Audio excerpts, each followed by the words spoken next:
Alright, let's go ahead and jump into the meat and potatoes of the track. The main loop for this song is from a record called Mystic Brew by Ronnie Foster. There's two little bits sampled.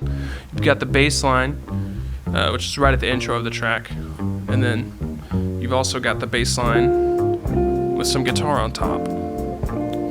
And what's interesting about these two phrases is that they're 3-bar phrases, so it's 3 measures before it starts back over. And most songs, it's 4-bar phrases. So if you're trying to figure out what's different about this song, that's probably it.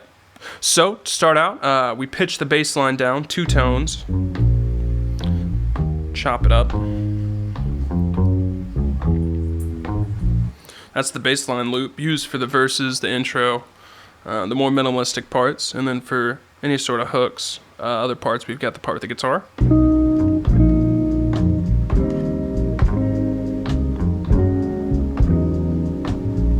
And those have been EQ'd and filtered a little bit to sort of bring out the bass line and mellow out everything.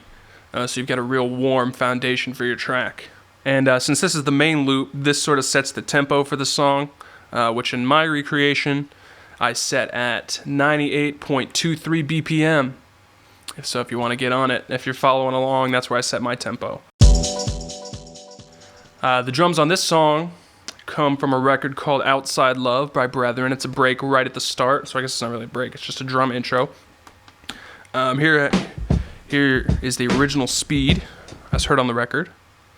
And a little production tip from Q-Tip. He always liked to chop his breaks starting at the snare, just because the snare's got a better attack to it than a kick drum does, usually. And you want to make sure you have all the ringing cymbals or whatever left over from the previous time it was played. And if you start right at the first kick, you might lose some of the wash, some of the noises that make things sound more natural. So you want to start on the snare, because that's at least a little bit into the loop. So we just chop that up, pitch it up a little bit. I pitched it up 4.22 tones, and then we just got the chops. So starting at the loop.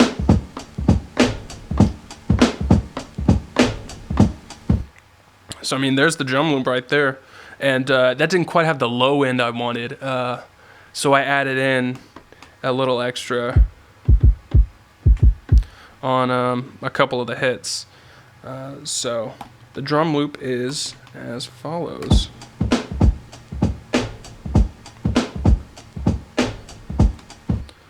And then with the bass line, here's where we are right now.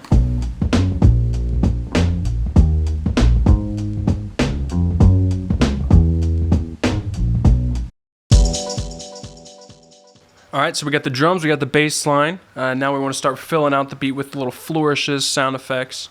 The whole intro of this song has this weird sort of piano guitar noise that Q-Tip sort of chopped and looped to get a cool little sound effect for the intro. Here's the original clip from a long string of sound effects. It's off this record called Dreams by Ramsey Lewis. And so he sort of took, there's these 2 little plunks that he chopped up. So you've got here, these 2, and then so in the intro he just arranged it. So I mean, that's all that intro is. It's just these 2 chops. All right, and yeah, so that's basically the whole intro. We've just got the drums and the sound effect. And we're actually missing, there's another little hit every 3 bars. It's this guitar note from the same record. Here's where it is on the record. Did you hear it? Little plunk guitar funk note there. So that just got pitched down a little bit, a little delay got added to it. So then now with that on there, that's the full intro.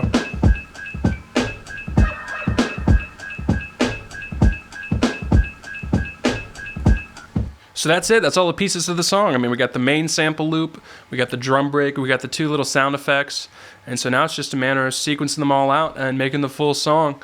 So as the video plays out, I'll play you my remake of the track. And make sure to comment if you like the video. Let me know what tracks you'd like to see broken down. And I hope to see you on next week's episode of Beat Breakdown. And now you get to watch me as the song plays, because that's really, really cool. And I'm really fun to watch. I'll shut up now.